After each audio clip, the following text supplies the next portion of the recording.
Bonjour à tous, ça fait un moment que j'avais pas fait de vidéo justement.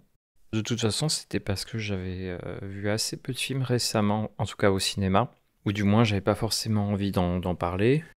Alors j'étais allé voir le film Le mal n'existe pas de Ryusuke Hamaguchi. J'avais moyennement apprécié, je m'attendais à beaucoup mieux, c'était mon premier film de lui.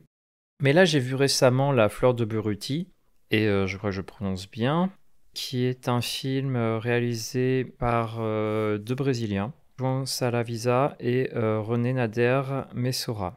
Alors c'est un long métrage qui est une sorte de documentaire fiction.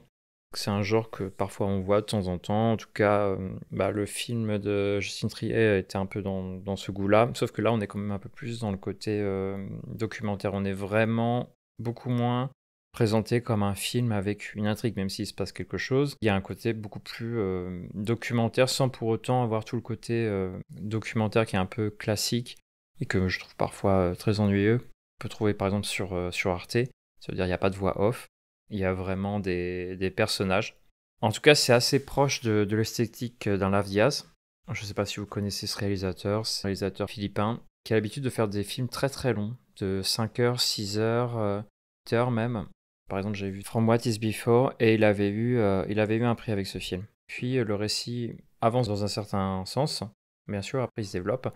Mais on n'a pas l'impression qu'il y ait une vraie intrigue derrière, on va dire. En tout cas, on le découvre au fur et à mesure. Il n'y a pas d'étape assez classique, par exemple avec un élément perturbateur, non, c'est assez progressif. Et c'est assez agréable d'avoir un montage qui est pas classique forcément. Il y a aussi quelques touches qui ressemblent beaucoup à Apichatpong Vera Cetakul, qui est plus dans le côté un peu mystique, un peu magique, et c'est parfaitement adapté parce que raconte le film qui se penche sur un peuple autochtone du Brésil qui vit dans la forêt amazonienne et qui s'appelle les Caros. Et ce peuple a beaucoup de mal à survivre, apparemment ça va mieux, mais pendant un temps il a été... leurs terres, en tout cas, ont été volées par des colons portugais. En fait, la population aujourd'hui, qui est mélangée de colons portugais et une population qui est métisse, on va dire, se sont appropriés les terres des autochtones et qui les ont même fait partir de leur village. À un moment donné, on a un peu cette forme de reconstitution, mais qui est une reconstitution fictive et que je trouve assez belle, assez intéressante, pour expliquer un peu l'histoire du village et de ce peuple. Je trouve que le film montre bien en fait les enjeux de cette population qui est entre la survie et en même temps elle doit s'adapter à la modernité, résister à la modernité, et c'est assez bien mis en œuvre en tout cas. Même si le film ne porte pas spécialement sur on va dire le choc avec la modernité, c'est-à-dire les téléphones portables. L'un des personnages parle des fêtes qu'ils avaient avant dans le village, et il montre que les mœurs ont tout de même un peu changé avec le peuple qui était venu justement du Portugal et aussi des esclaves qui venaient d'Afrique. Il y a un changement, il y a une adaptation à la population d'en face et à la modernité technique. On les voit, ils sont pas forcément habillés avec des tenues traditionnelles, ils portent des shorts, ils peuvent porter des t-shirts. Donc il y a quand même une adaptation à la modernité qui est un peu forcément des natures et qui leur enlève un peu de leur culture évidemment. C'est montré, mais c'est pas le plus important en fait. Je pense dans le film, en tout cas, il y a quand même quelques passages où ils en parlent. Disons que leur premier objet de résistance, c'est par rapport à leur territoire, vis-à-vis de ce qu'ils appellent les Koubés, je crois, c'est ça. Plus ou moins, entre guillemets, les blancs, quoi. Qui viennent chasser les animaux, mais sur leur terrain. Des animaux sauvages, comme des perroquets, pour les vendre beaucoup plus cher. Voilà, donc il y a ça. Et ils montrent à un moment un passage, parce qu'ils surveillent leurs frontières, et ils vérifient qu'on ne vienne pas voler des animaux. Donc je trouve que c'est assez intéressant de voir comment ça se passe concrètement. Et donc j'ai appris des choses. Donc ça c'est l'élément, je dirais, le plus positif dans le film, c'est que lorsqu'un film, on apprend quelque chose, quelque part le film est plutôt réussi, à mon sens. Les personnages, je les ai trouvés assez beaux, quoi. Ils sont assez intéressants. En tout cas, moi, ils m'ont plu, ils m'ont touché par certains côtés. Et on montre aussi la vie des gens, comment ils se nourrissent, les naissances, qui plus ou moins est chef du groupe, comment fonctionne un peu cette société, et même les petites discussions ils ont entre eux, de la vie de tous les jours. Et ça, je trouve que c'était assez intéressant.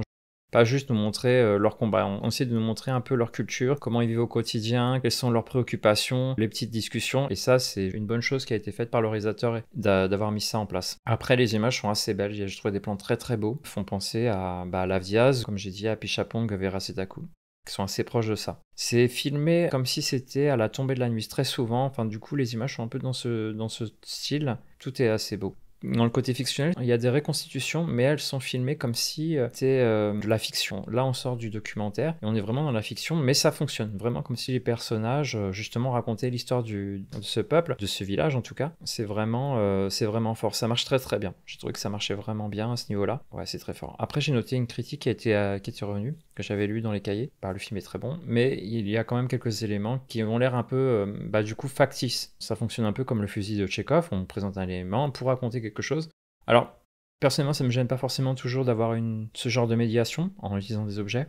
Quand c'est bien fait, là, ça va. Je n'ai pas trouvé que c'était mal fait. Ça aurait pu être présenté un peu différemment. Il dure 2 heures. On ne sent pas le temps passer. C'est un film qui est assez d'actualité. En ce moment, je vois beaucoup de films comme ça sur la colonisation, sur justement les peuples autochtones qui sont attaqués par le colonisateur. C'était le cas avec le film de Scorsese qui était Killer of the Flower Moon. Je cherchais sur internet. Et je l'avais chroniqué, qui était un film sans doute l'un des meilleurs Scorsese que j'ai vu, qui a été plutôt un bon film. Mais sinon, allez voir ma critique sur le film si vous voulez en savoir plus.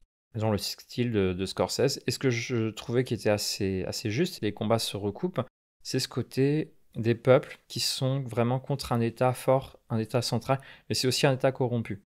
Et c'est ce qui est très bien présenté, c'est l'idée que si vous avez les moyens, vous pouvez gagner votre combat. Et c'est un peu ça aussi que l'on voit par exemple dans ce film. C'est des colons, des riches propriétaires qui s'accaparent les terres parce que justement ils sont très riches et qui peuvent avoir des appuis politiques et judiciaires en fait. Et c'est ce qui leur donne un avantage considérable. Ils peuvent en plus, comme c'est des territoires qui sont un peu loin dans la forêt amazonienne, ils peuvent tout se permettre. Enfin, les gens n'iront pas forcément enquêter ou s'intéresser à ça pour des gens qui ne votent pas. Alors du coup, l'idée c'est qu'ils s'organisent, ces peuples, ensemble, pour avoir un poids politique. Et c'est ce qui peut leur donner une certaine force. Il y a un autre film que j'avais vu que j'avais pas chroniqué parce que j'avais trouvé que c'était vraiment très mauvais. C'était Les Colons, qui est un film chilien. C'était un mauvais film dans la même thématique, avec c'est une fiction, c'est-à-dire qu'on ne cherche pas forcément à montrer une forme de réalité, de vérité. Le réalisateur a une idéologie, il a un avis, et il fait rentrer cette idéologie dans son sujet. Et sauf que c'était absolument, je trouvais que c'était manichéen, c'était assez simpliste.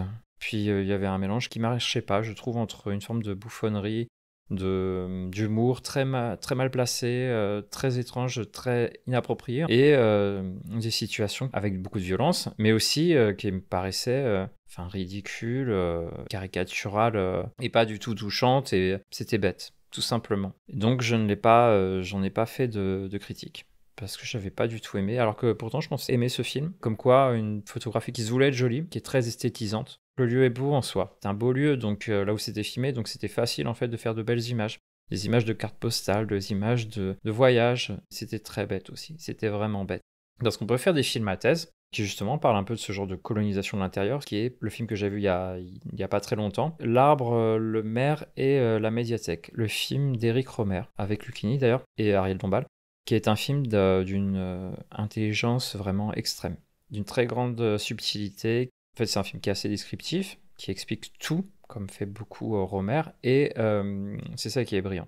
Il arrive à expliquer avec une très très grande finesse, même une beauté de la langue, de la description, de la finesse des analyses qui est prodigieuse. Pour vous faire un peu rapidement l'histoire, c'est un maire dans un village veut installer une médiathèque pour, on va dire, dynamiser son village. Pour entre guillemets, le moderniser, le faire adapter à la modernité. Donc son projet a abouti, mais il a besoin d'en parler pour des histoires de politique, bref. Certaines personnes sont opposées, dont l'un des instituteurs, qui est joué par Fabrice Lucchini. C'est un peu l'opposition des villages rustiques et la civilisation de la médiathèque. Évidemment, Rohmer, lui, est plutôt un conservateur, donc il a plutôt axé sur l'échec de cette médiathèque.